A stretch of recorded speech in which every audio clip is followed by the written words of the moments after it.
नमस्कार, स्वागत है आपका अनादर टीवी के एक खास कार्यक्रम खास खबर खास नजर में। मैं हूं आपके साथ अभिषेक। आज हम बात करेंगे तमाम उन मुद्दों पर जिन्होंने दिन भर हमारी नजरें में बनी रही। पहली खबर है फ्रांस से राष्ट्रपति चुनाव और इनसे जुड़े मुद्दों पर, जिनकी वजह से फ्रांस ही नहीं दुनिया के कई देशों में चर्चाएं शुरू हो चुकी है। दूसरी खबर लाउड स्पीकर को लेकर देश में जारी सियासत, और ये बताने की कोशिश करेंगे कि कितने देशों ने पहले ही लाउड स्पीकर पर पाबंदी लगा रखी है। तीसरी खबर है शिवराज सरकार की तीर्थ यात्रा और उस पर शुरू हो रहे एक नए विवाद की, जिसके बाद एक बार फिर बीजेपी और कांग्रेस आमने सामने आते नजर आ रहे हैं। चौथी और आखिरी खबर में हम बात करेंगे कांग्रेस में जारी बैठकों के दौर, दिग्विजय सिंह कमलनाथ की सोनिया गांधी से मुलाकात की। तो चलिए शुरू करते हैं खबरों का सिलसिला।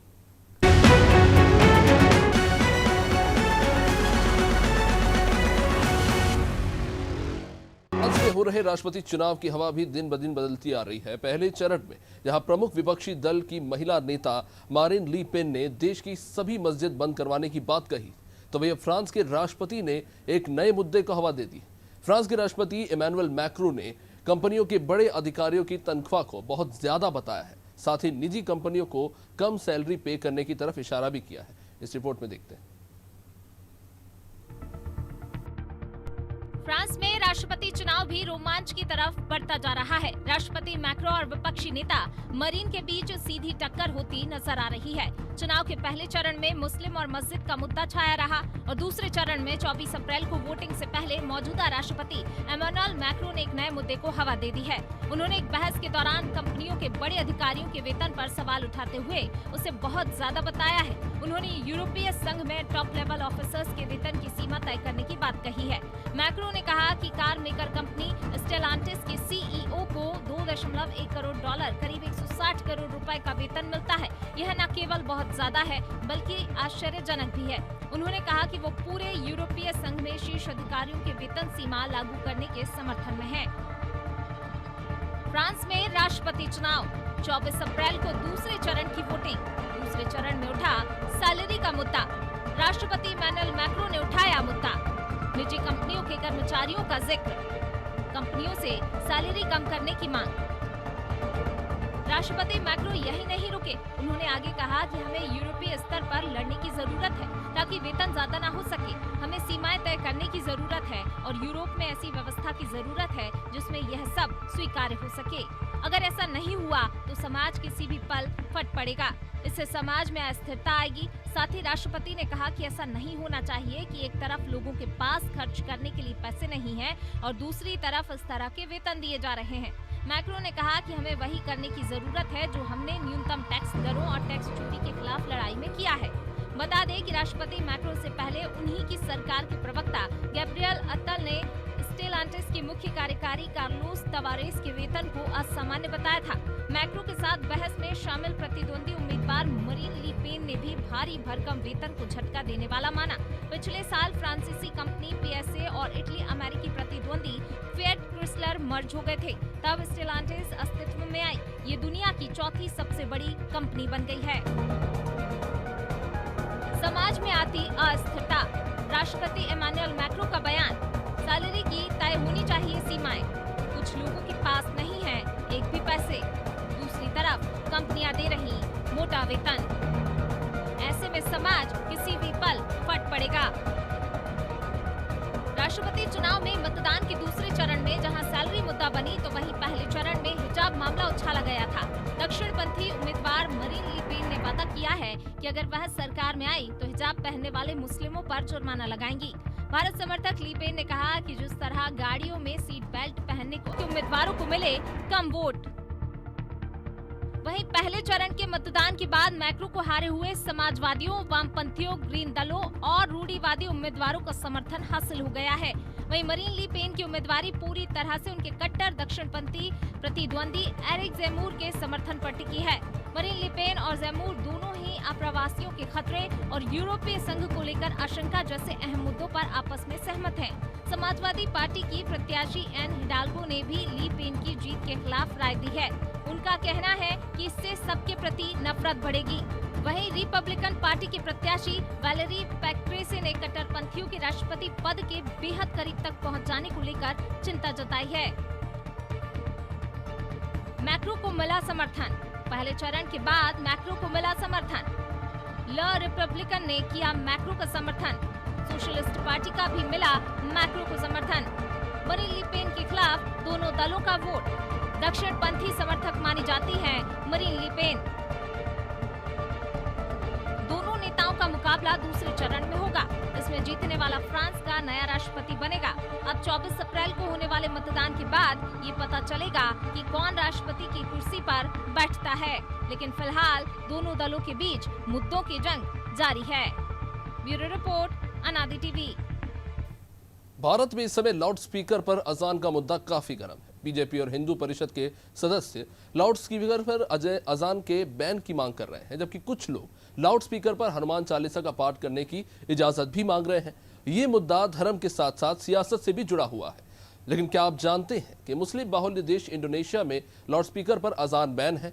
वातावरण के ध्वनि प्रदूषण और लोगों की परेशानी को देखते हुए लाउड स्पीकर पर अजान की इजाजत नहीं है। ऐसे ही कुछ देशों में लाउड स्पीकर की आवाज को न्यूनतम रखने के आदेश है। अलग अलग देशों के ऊपर बनाई हमारी ये रिपोर्ट देखिए। दुनिया भर में रमजान का महीना शुरू होने के साथ भारत में हिंदू नववर्ष, हनुमान जयंती और रामनवमी में अजान और लाउड स्पीकर को लेकर बहस जारी है। भारत में लाउड स्पीकर के इस्तेमाल को लेकर विवाद जारी है। महाराष्ट्र से लेकर यूपी समेत कई राज्यों में इसे लेकर विवाद खड़ा किया जा रहा है। महाराष्ट्र में एमएनएस प्रमुख राज ठाकरे ने इस विवाद को हवा दी, तो प्रदेश की उद्धव सरकार ने लाउड स्पीकर के इस्तेमाल के लिए पुलिस की इजाजत जरूरी कर दी। ऐसा ही विवाद मध्य प्रदेश से लेकर उत्तर प्रदेश, आंध्र प्रदेश से लेकर अरुणाचल प्रदेश तक जारी है। पश्चिम बंगाल, गुजरात, दिल्ली और राजस्थान में लाउड स्पीकर को लेकर हिंसा भी हो चुकी है। लेकिन क्या आपको पता है कि लाउड स्पीकर से ध्वनि प्रदूषण होता है और इससे लेकर कई प्रदूषण नियंत्रण बोर्ड ने चिंता जाहिर की है। हालांकि भारत अकेले नहीं है जहां लाउड स्पीकर को लेकर विवाद हो रहा है और इस पर पाबंदी की मांग की जा रही है। कई दूसरे देशों में लाउड स्पीकर के इस्तेमाल को लेकर दिशा निर्देश हैं। Germany, Netherlands, France, Britain, Belgium समेत कई और देशों में धार्मिक स्थानों पर लाउड स्पीकर बजाने को लेकर सीमाएं तय की गई हैं। वहीं नाइजीरिया में कुछ शहरों में मस्जिदों में लाउड स्पीकर के इस्तेमाल पर प्रतिबंध है। लाउड स्पीकर पर सियासत। भारत में लाउड स्पीकर पर अजान पर विवाद। मध्य प्रदेश से लेकर महाराष्ट्र तक जारी है बहस। दिल्ली, राजस्थान, गुजरात, उत्तर प्रदेश में हुई हिंसा।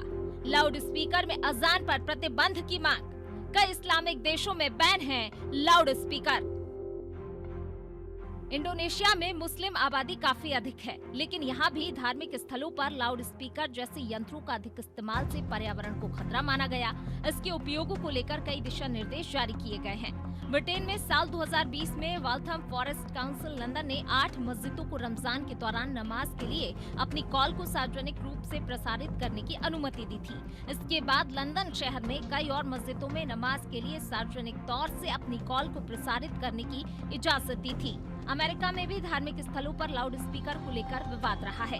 साल 2004 में अमेरिका के मिशिगन के हैम्पट्रैक में एक मस्जिद की ओर से अजान को प्रसारित करने के लिए लाउड स्पीकर की इजाजत मांगी थी, जिससे कई गैर मुस्लिम निवासियों को परेशानी हुई।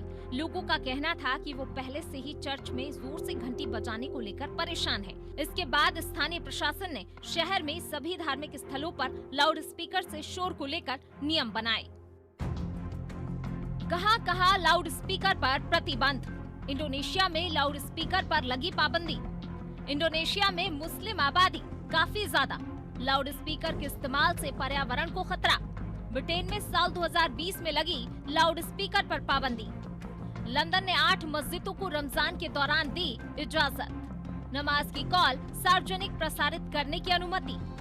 अमेरिका में धार्मिक स्थलों पर लाउड स्पीकर पर विवाद। 2004 में अमेरिका के हैम्पट्रैक में मस्जिद को मिली अनुमति। लाउड स्पीकर की आवाज से रहवासियों को हुई परेशानी।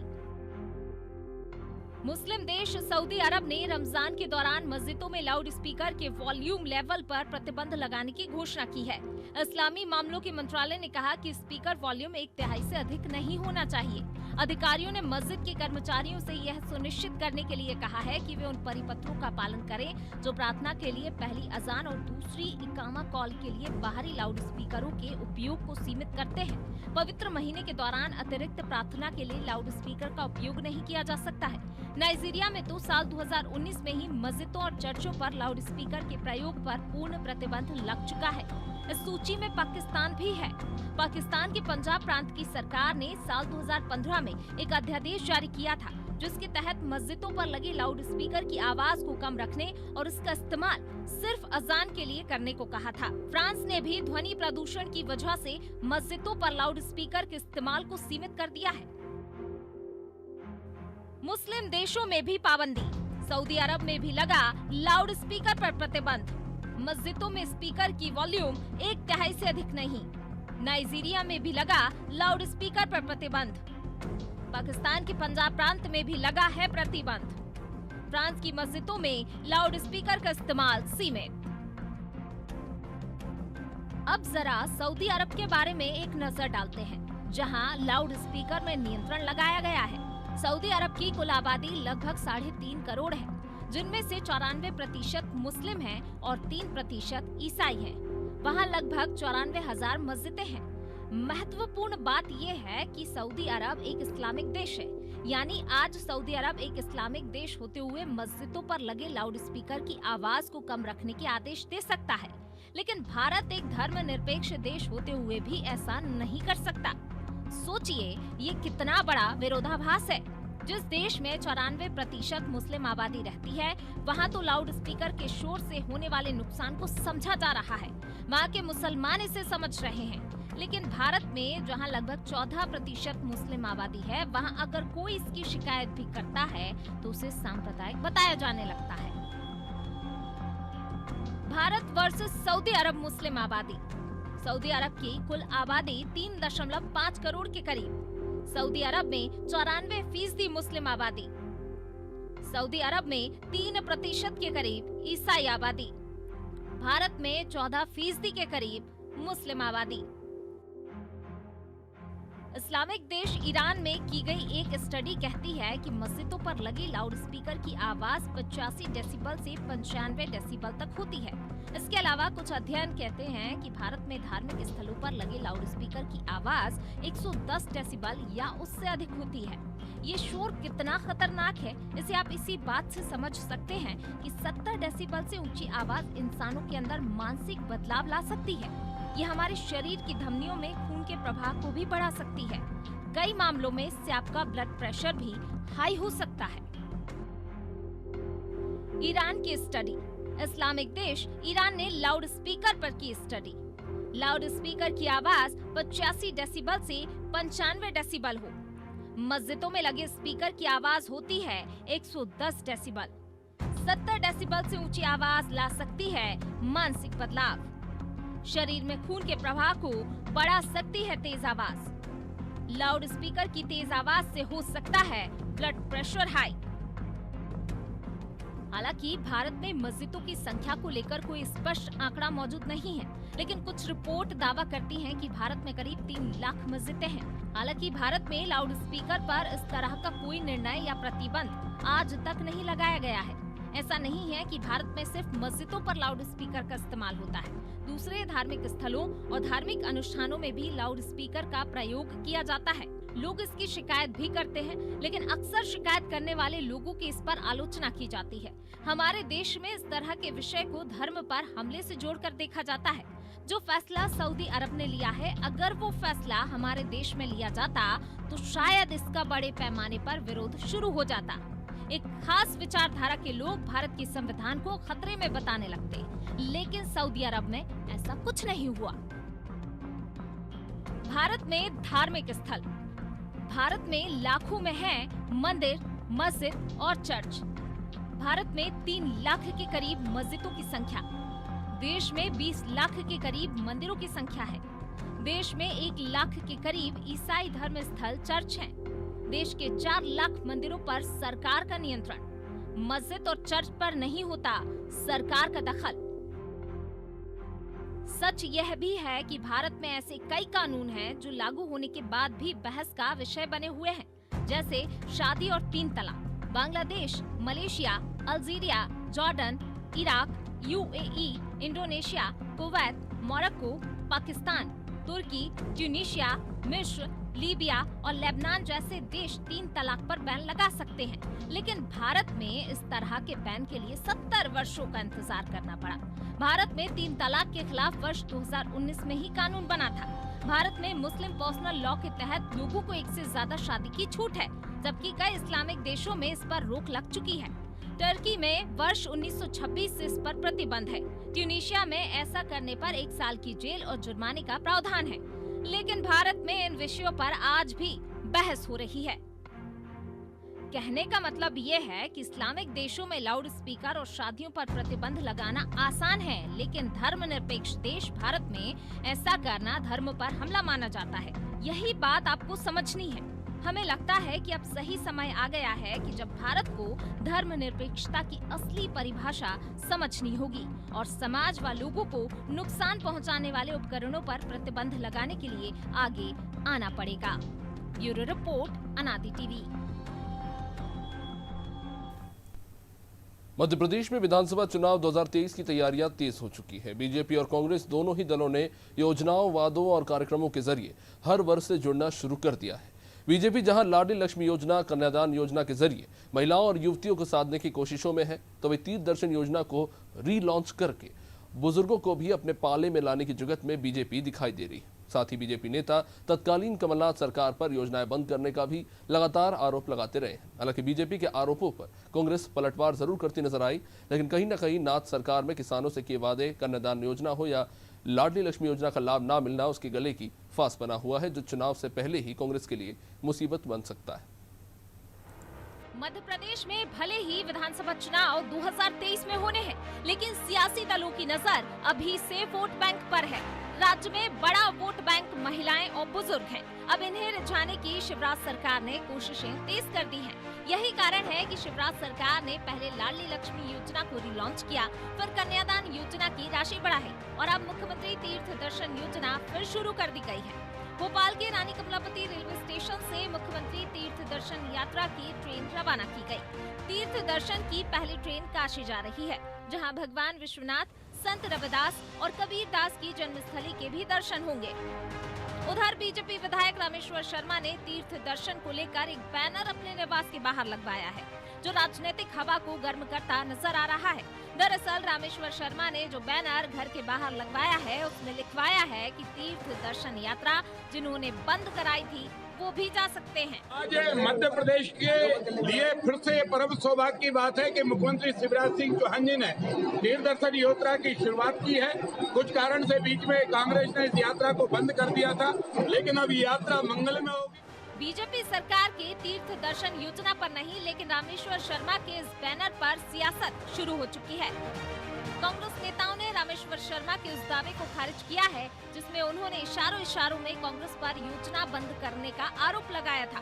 पीसीसी अध्यक्ष के मीडिया समन्वयक नरेंद्र सलूजा का कहना है कि बीजेपी के नेता झूठ बोलने में माहिर हैं। कमलनाथ सरकार में मुख्यमंत्री तीर्थ दर्शन योजना कभी बंद नहीं हुई, उल्टा ज्यादा से ज्यादा धार्मिक स्थलों को इस योजना से जोड़ा गया। कमलनाथ सरकार के मात्र 15 महीने के कार्यकाल में शिवराज सरकार के 5 साल के कार्यकाल से ज्यादा ट्रेनें विभिन्न धार्मिक स्थलों के लिए रवाना की गई थी। कांग्रेस सरकार ने तो योजना बंद नहीं की, कांग्रेस सरकार ने तो योजना को विस्तार दिया। इसमें हमने जो है चर्चेस को जोड़ा, हमने इसमें गुरुद्वारों को जोड़ा, हमने इसमें जैन मंदिरों को भी जोड़ा, हमने इसका विस्तार किया। 3600 लोगों को कमलनाथ जी की सरकार ने भेजा था तीर्थ दर्शन यात्रा। बंद तो बीजेपी ने की थी और ये कह के की थी कि कोरोना काल चल रहा है इसलिए हम बंद कर रहे हैं। तो जाहिर है कि तीर्थ दर्शन योजना के बंद न करने की सफाई कांग्रेस दे रही है, लेकिन किसान कर्ज माफी योजना पूरी न होने की नाराजगी का खामियाजा कांग्रेस को चुनावों में भी भुगतना पड़ा था। और तो और कमलनाथ सरकार ने कन्यादान योजना की राशि को तो बढ़ा दिया था, लेकिन योजना की राशि ज्यादातर लाभार्थियों को नहीं मिली। लाडली लक्ष्मी योजना का पैसा भी रोकने का आरोप तत्कालीन सरकार पर लगा था। बहरहाल योजनाओं का लाभ बीजेपी को मिलता है और बीजेपी की योजनाओं का तोड़ कांग्रेस क्या लाती है, ये तो वक्त के साथ पता चल जाएगा। लेकिन फिलहाल तीर्थ पर तंज और तकरार जारी है। ब्यूरो रिपोर्ट, अनादि टीवी। 2 लोकसभा चुनाव और हाल के 5 राज्यों के विधानसभा चुनाव में करारी हार के बाद कांग्रेस में मंथन का दौर चल रहा है। चुनावी रणनीतिकार प्रशांत किशोर की सलाह के बाद दिल्ली में बैठकें हो रही हैं। कांग्रेस की राष्ट्रीय अध्यक्ष सोनिया गांधी वरिष्ठ नेताओं के साथ लगातार बैठकें कर रही हैं। मध्य प्रदेश के 2 दिग्गज नेता कमलनाथ और दिग्विजय सिंह ने भी दिल्ली में सोनिया गांधी से मुलाकात की। इसके बाद प्रदेश में बदलाव की अटकलों का दौर फिर से शुरू हो चुका है और कयास ये लगाए जा रहे हैं कि क्या प्रदेश कांग्रेस के अध्यक्ष और नेता प्रतिपक्ष के पद पर काबिज कमलनाथ एक पद छोड़ेंगे। अपने कायाकल्प के लिए कांग्रेस ने युद्ध स्तर पर तैयारियां शुरू कर दी हैं। पार्टी की टॉप लीडरशिप पीके के साथ लोकसभा चुनाव 2024 के लिए मिशन 370 के टारगेट पर मंथन कर रही है। 4 दिन में तीसरी बार कांग्रेस की टॉप लीडरशिप के बीच बैठक हुई। दिल्ली में आयोजित हुई इस बैठक में चुनावी रणनीतिकार प्रशांत किशोर भी मौजूद थे। इस बैठक में 2024 के लिए तैयार की गई पीके की रणनीति पर मंथन किया गया। साथ ही मध्य प्रदेश में आगामी चुनावों के लिए रणनीति तैयार की जा रही है। इसी के साथ मध्य प्रदेश कांग्रेस में फिर से बदलाव की अटकलों का दौर शुरू हो गया है। सवाल उठने लगे हैं कि क्या कमलनाथ कोई एक पद छोड़ेंगे। इस बैठक में अंबिका सोनी एके एंटनी, दिग्विजय सिंह, मुकुल वासनिक, रणदीप सुरजेवाला, वेणुगोपाल, चिदम्बरम, जयराम रमेश शामिल थे। कमलनाथ पहली बार इस बैठक में शामिल हुए। सोमवार शाम को पार्टी लीडरशिप के बीच दूसरी बैठक हुई थी। इसमें पीके ने उन राज्यों में रणनीति को लेकर प्रेजेंटेशन दिया जहां पर लोकसभा चुनाव से पहले विधानसभा चुनाव होने हैं, जिसमें मध्य प्रदेश भी शामिल है। शनिवार को चुनावी रणनीतिकार प्रशांत किशोर ने इलेक्शन 2024 को लेकर सोनिया गांधी के आवास पर 4 घंटे तक प्रेजेंटेशन दिया। पीके ने रोड मैप में बताया कि पार्टी लोकसभा की 370 सीटों पर फोकस करने के साथ महाराष्ट्र, बंगाल और तमिलनाडु में गठबंधन, जबकि ओडिशा, बिहार और यूपी में एकला चलो की नीति अपनाए। सूत्रों के मुताबिक पीके के प्रेजेंटेशन से राहुल गांधी सहमत थे। शनिवार को दिए गए प्रशांत किशोर के प्रेजेंटेशन के बाद कांग्रेस ने एके एंटोनी, मल्लिकार्जुन खड़गे और अंबिका सोनी की एक कमेटी बनाई है। हालांकि मंगलवार को ही बैठक में तय हुआ है कि कांग्रेस में प्रशांत किशोर की भूमिका पर सोनिया गांधी ही फाइनल फैसला करेगी। पार्टी नेताओं ने पीके को लेकर अपनी राय बता दी है। समय पर जो है पार्टी राजनीतिक समीक्षा करती है और उससे समीक्षा वहाँ पर हो रही है और उसमें हमारे सारे नेता सुविचारित एक रणनीति बनाएंगे और उस रणनीति के आधार पर कांग्रेस पार्टी यहाँ पर कमलनाथ जी के नेतृत्व में आगे बढ़ेगी। सारे नेता एक मंच पर हैं, एक साथ हैं, एक तरह से हैं। कल आपने देखा पिछड़ा वर्ग के कार्यक्रम में सब नेता मौजूद थे। ये तो सिर्फ जो है अखबारी खबरें हैं जिन्हें जो है भारतीय जनता पार्टी के लोग प्लांट करते रहते हैं।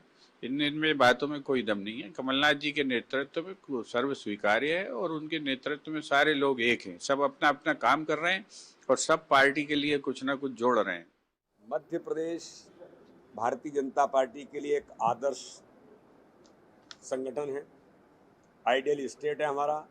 हमारी सरकार गरीबों के कल्याण में एक एक दिन हमारे मुख्यमंत्री, हमारा नेतृत्व 24 घंटे 365 दिन सक्रिय होकर के काम कर रहे हैं। चाहे पी के आए चाहे खा के आए, यहाँ कोई चिंता नहीं है। मध्य प्रदेश आगे बढ़ रहा है और आगे बढ़ेगा। मध्य प्रदेश में लंबे समय से मांग उठ रही है कि नेतृत्व में परिवर्तन किया जाए या फिर नेता प्रतिपक्ष के पद पर किसी और को लाया जाए, लेकिन कमलनाथ एक भी पद छोड़ने को तैयार नहीं है। वहीं दिग्विजय सिंह ने भी दिल्ली में सक्रियता बढ़ा दी है। सूत्रों की माने तो पीके की रणनीति प्रदेश में युवा चेहरों को आगे लाने की है। ऐसे में प्रदेश में वो कौन से युवा कांग्रेसी हो सकते हैं जिन पर भविष्य की जिम्मेदारी डाली जा सकती है। बहरहाल बैठकों के बीच कांग्रेस को ये तय करना होगा कि रणनीति को लागू कैसे किया जाएगा, सबको साथ लेकर कैसे चला जाएगा, क्योंकि समर्थकों के माध्यम से कमलनाथ तो कहलवा ही चुके हैं कि अगला विधानसभा चुनाव उनके ही नेतृत्व में होगा, लेकिन इस पर हाईकमान की मोहर लगना अभी बाकी है। ब्यूरो रिपोर्ट, अनादि टीवी। देखते रहिए अनादि टीवी। नमस्कार।